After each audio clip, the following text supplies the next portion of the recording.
Coming up next, we got an authentic German dish with cream and beef. Stay tuned.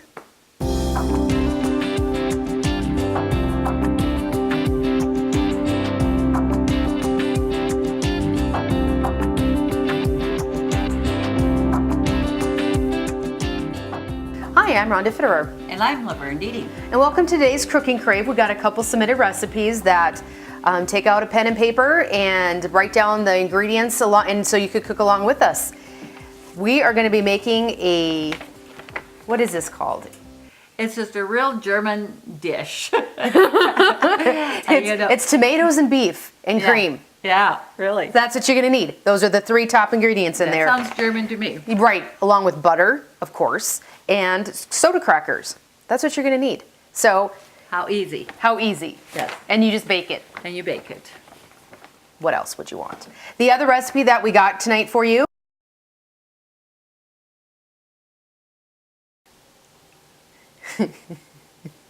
Start that part over. All of a sudden your mics went dead. Okay. I was like, what's going on? Okay, we'll start from the ingredients. Okay. The second recipe that we have tonight is a carrot and zucchinis bars. What you're going to need, quite a few more ingredients, so get your pen ready. We got eggs, 2 of them.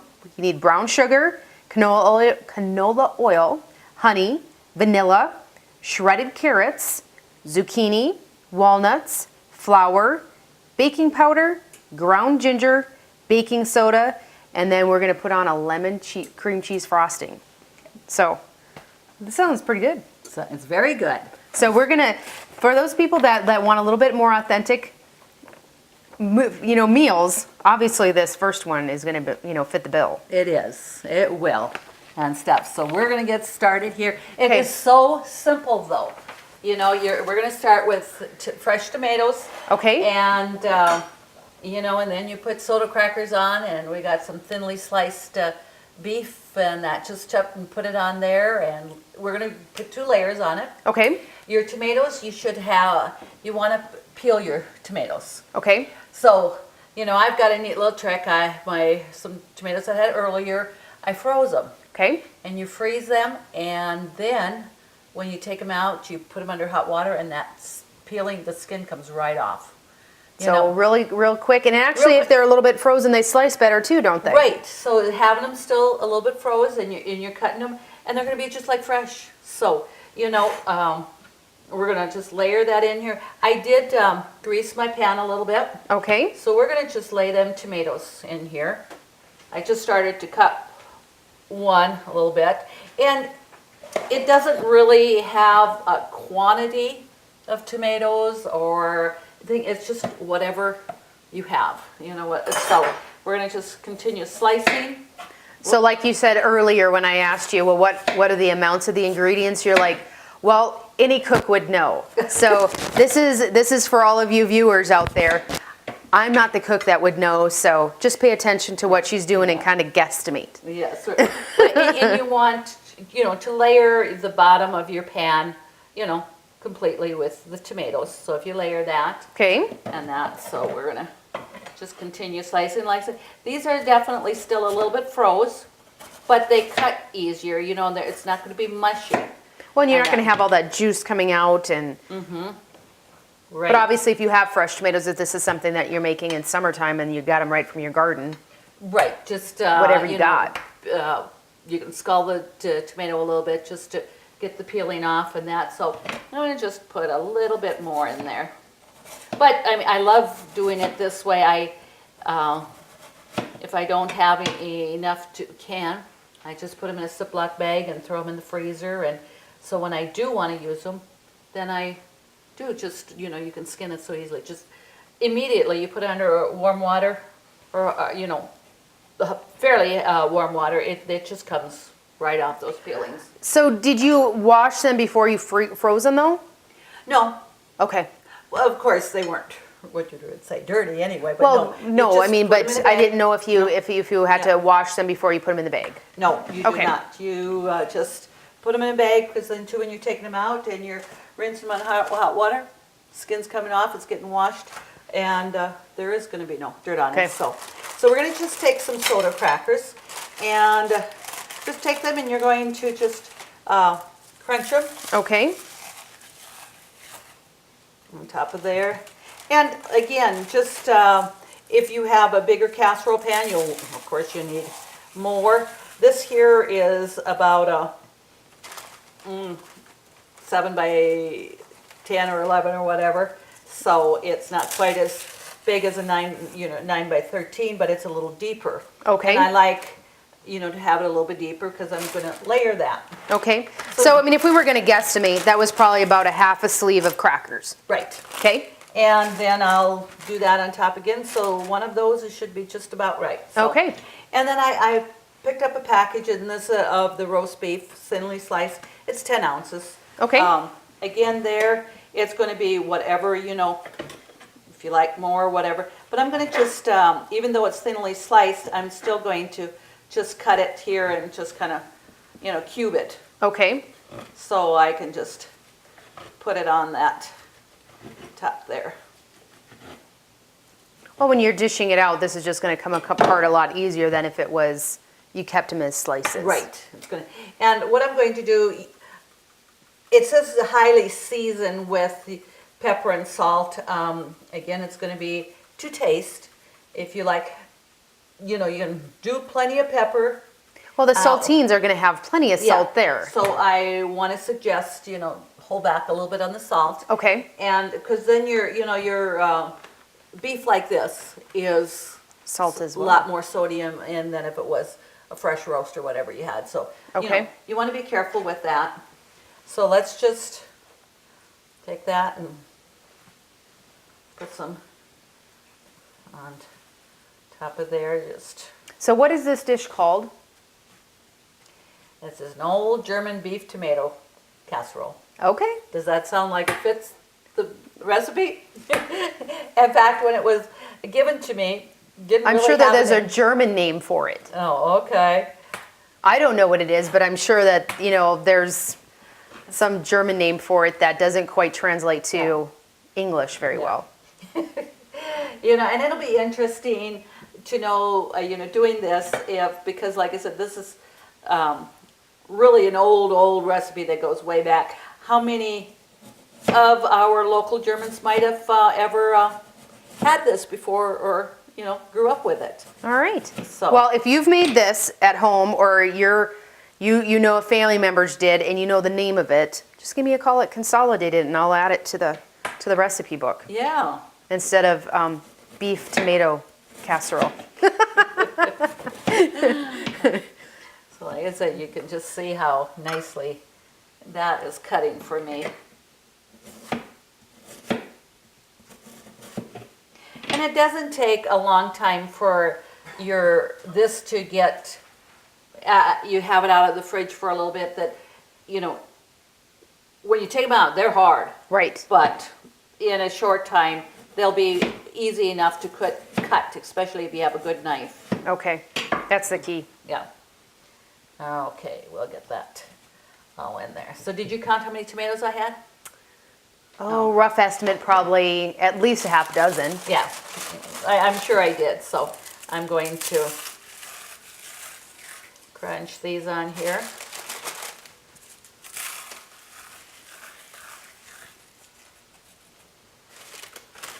Okay.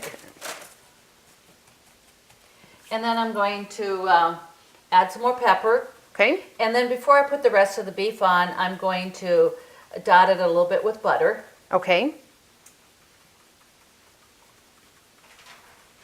And I did put the oven on, preheated at 375. Okay.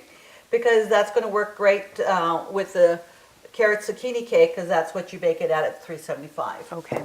And I'm going to give just a couple little shakes of salt, not too much. But I'll have to be careful with that pepper. I think I'm going to sneeze. Whoop. Okay, so just again, I would say you're probably going to use probably a fourth stick of butter. Okay. Just go ahead and. See, everything wasn't, when we were just having tomatoes here and the beef, we weren't talking too many calories until we started adding We're adding now butter, and then we're gonna add some cream in there. Yeah, but it's how, you know, we didn't count calories back then. Well, it's because you guys worked so hard. We were, yeah, you worked it off, didn't you? There wasn't too many desk jobs back then. No, not too many. Not if you're growing up on a farm, you didn't. Right. So, and you know, with being the rural community that we are, most of us probably did grow up on a farm in my generation. Mm-hmm. And so we have that there. So like I said, I just dabbed it a little bit there. Now I'm going to put the rest of this beef on. Okay.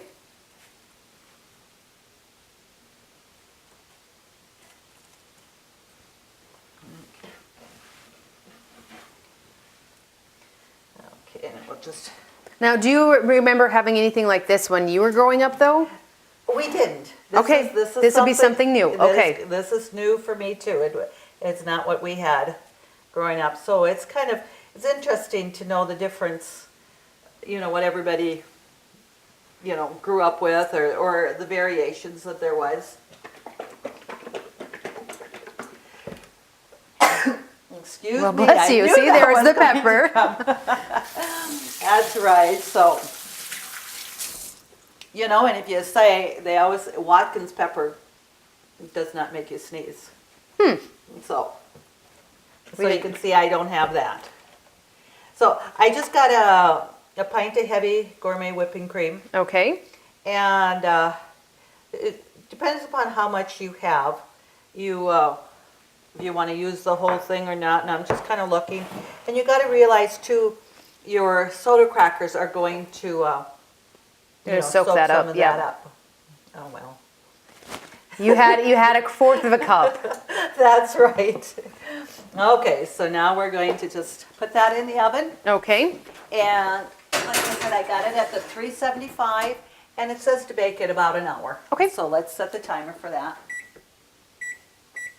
Now we're going to start with our carrot zucchini cake. Okay. And there's a fair amount of ingredients, but it's so easy to put together because you do not have to use a mixer. Just a bowl and your spoon, and you're just going to put it all together. So I'm going to get this out of the way here. And so we're going to start with 2 eggs. Okay. And I'll put that. And I'm going to just slightly beat that with my whisk. Okay. Now, did you get this recipe from somebody? No, it's actually one that I had come up with. Okay. And I've tried, because, you know, looking through some recipes, and it was just kind of interesting. Okay. You know, carrot and zucchini, and always comes fall, you have all those things and you can use them. And shred your carrots and zucchini prior, and you can just, you know, measure, it's a cup of zucchini and 1.5 cups of carrots. Okay. So measure it out, you can have it, put it aside. In fact, if you're thinking of making this, you can freeze them together. You don't have to make separate ones or whatever. So what's interesting on this one here, we're going to use 1/4 cup of honey. Okay.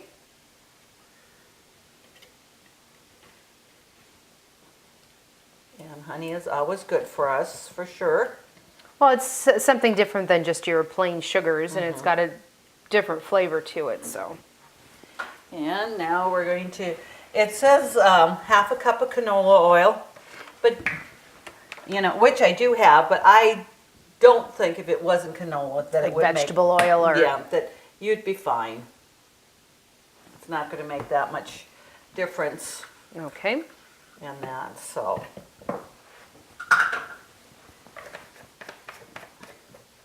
All right, and then we're going to do a teaspoon of vanilla in there when I mix that up there. So I'm going to use my teaspoon here. And so then I'm going to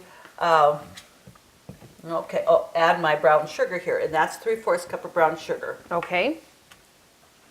So we're going to just mix that up, and you don't even have to worry about when you're mixing that, if you have a few lumps of, you know, the brown sugar. If you had a beater and you were mixing it, probably would, you know, all dissolve, but it does dissolve, so you don't Okay. have to worry about any of that. Well, a lot of times when you're baking and you have brown sugar, you're creaming it with butter. That's where you want your mixer. So we'll take that out, and now we're gonna put in 1.5 cups flour. Okay. Okay, and this one here, I need a teaspoon of baking powder.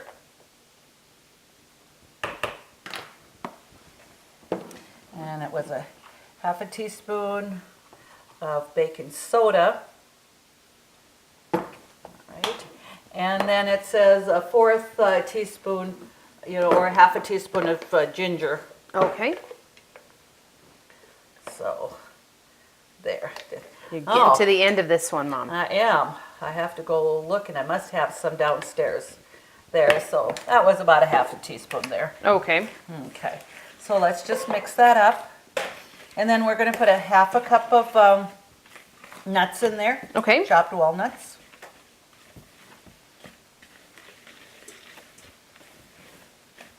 So this isn't, I mean, it's not a really thin batter. Yeah, it's not, but we haven't added our carrots and zucchini yet Okay, here. that will Kind add. of put the flour a little bit on the side, so I'm going to put my 1/2 cup of walnuts Okay. in there. And your pan, you don't even grease that. Oh. You're going to just put that in an ungreased baking pan. Okay. So like I said, it doesn't take a lot to mix up.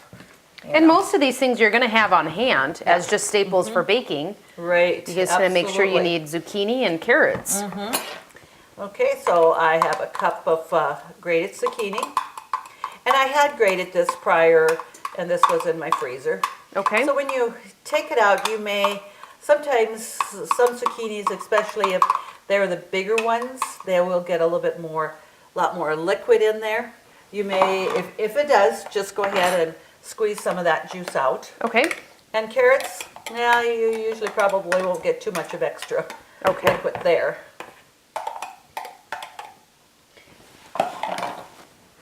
Okay. So. And I was surprised when the first time I had made it that, you didn't have to grease your pan. Okay. And it worked out great. Didn't stick in there and stuff, so. So what would be in this batter that you wouldn't have to grease the pan like you would a normal cake? It was just with the oil or why or whatever, it just cut out really nice. I mean, it didn't stick, Okay. not like you'd have a cake. stick. Right. And these are more, they're bars, and there's many a times you will be making bars or whatever that don't always need to be, your pan has to be greased or floured or whatever, so we'll just clean that off there. And this says, to bake at 375. And we don't got quite a 9 by 13 inch pan here either. It's just about, but Okay. yeah, and it's one that I used, the first time I did make it, I used a 9 by 13, and it was great, but I like just a little thicker. This Okay. is probably about an inch shorter, and as you see, as we spread the batter, it's not too much for this size pan. Okay. And the first time I made it, the recipe says to bake it at 375 for 20 minutes. And even with the 9 by 13 pan, I found that I baked it almost 10 minutes longer. Okay. You just, to check it and see. So we're going to put that in there.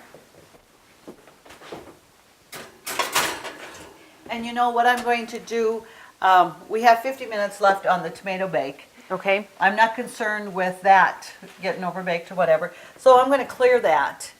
And I'm going to actually just go ahead and put, I'm going to start with, I'm going to go 35 minutes on the cake. Okay, because And it's a then- little bit thicker. We put it in a Right. smaller pan. Okay. Yes. So we're going to have that in there, and this way we just have a few more minutes for the tomato to bake. Okay, after that. sounds good.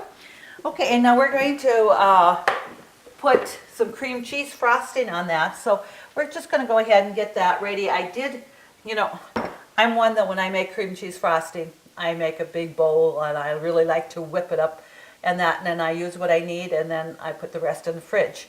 And so I have this, you just, you know, use like 8 ounces of cream cheese, a stick of butter, and about maybe 3 cups of powdered sugar. Okay. And some vanilla. And the longer you whip it, the fluffier it gets and the nicer or the easier to spread. Okay. So that's what I have here. And the only thing different now we're going to add some lemon zest to the frosting. Okay. So I have that here, and it says a teaspoon and a half of lemon zest, and it really gave it a nice flavor on that cake. So let's just get that mixed up, and it'll be ready. So when we take out the bars, it'll have a chance to cool a little bit before we put the frosting on. Okay. And I'm sure, I mean, if you really wanted to, you could use your bought cream cheese frosting in a can, but there is a lot of differences in flavor. So it's easy just to make it up, and when you can make extra and just store it in the fridge, why not? And it stores well. It stores well, it keeps a long time. So we have that there, and now we're just gonna end up waiting until our buzzer goes off and we'll check it all, and I think you're gonna be pleasantly surprised. I'm so anxious to try the roast beef and tomatoes that I'll let you know for sure if it's good or not. I'm sure it is. Okay, our buzzer is going off, so let's check our cake. And let's make sure that that is, well, cake, brown, bars, whatever. Ooh. Oh, that's definitely done to the Okay. touch there. It springs right back. So we're going to just put that over here. And we'll just check our tomato beef bake and see how that's turning out.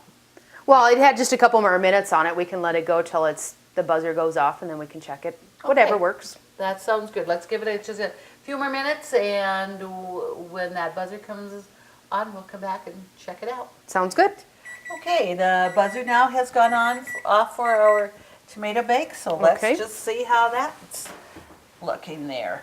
Oh, that's bubbling. Oh, it is. Okay. Have ya? Okay. You know, that really smells good. This is going to be such an interesting dish. I really can't wait to dig in, but it is bubbling hot. It is very, We very have to let that hot. cool off just a little bit. Yeah, just we've had our bars out here for a little bit, and it's definitely cooled off. So I'm gonna go ahead and frost that. Like I said, this is our cream cheese frosting with the lemon zest on it, Okay. and that's gonna be. Now, I know that you put in a powdered lemon zest in there. Do you ever just make like a real lemon zest, like shave it off a lemon, and that would work as well? Oh, absolutely, that would work well. I didn't have a lemon for that, but I have the lemon zest that you buy commercially or whatever, and you can use it whenever you need it. But definitely, you can Okay. use your real lemon zest. Okay. I mean, this is real, but it's not real after it's dehydrated. It's not so real anymore. So, with that, and like I said, this was just the cream cheese, a little bit of, butter and your powdered sugar and a little vanilla in that, and then at the end of that, I put that lemon zest in there. Okay. Kind of makes it kind of a neat little touch to the frosting. You have a little bit of different color. You have the little specks in there of the lemon zest. Makes it look very nice. So, Perfect. okay, we'll set that aside, and I'm going to just take out a piece here, just to show here. And let's see, I probably should use my frosting sticking a little bit there. It's cooled off, but it's still Yeah, warm. a little warm. But It's a see, perfect time to eat cake, right? isn't it? Though? When it's just still warm Absolutely. out of the oven. So, just taking out, and you can see it come out real nice. It did. Without sticking, and we were talking about you didn't have to, grease your pan. So you see that it does work. Perfect. So even though this is still kind of hot, we're going to take that out here and just kind of, and you may want to, when you take it out, we haven't had a chance to let it set for a long time, but you're going to want to let it set for a little bit, Okay. for that, because with the crackers and everything in there, it's going to, help set up Okay. and that, so. Okay.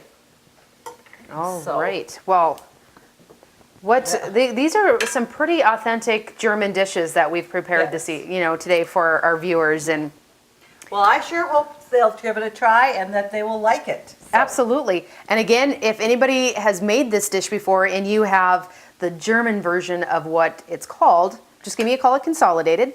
I'd be happy to put that on the recipe because I'll go with what you tell me it is, Okay. but I'm sure that there's some German word that just didn't translate. To get these recipes, just go to our website, www.ctctel.com. Please submit your recipes for us to cook for you. And as always, thank you to the workshop for being our sponsor. Thank you so much, everyone, for joining us, and have a great evening.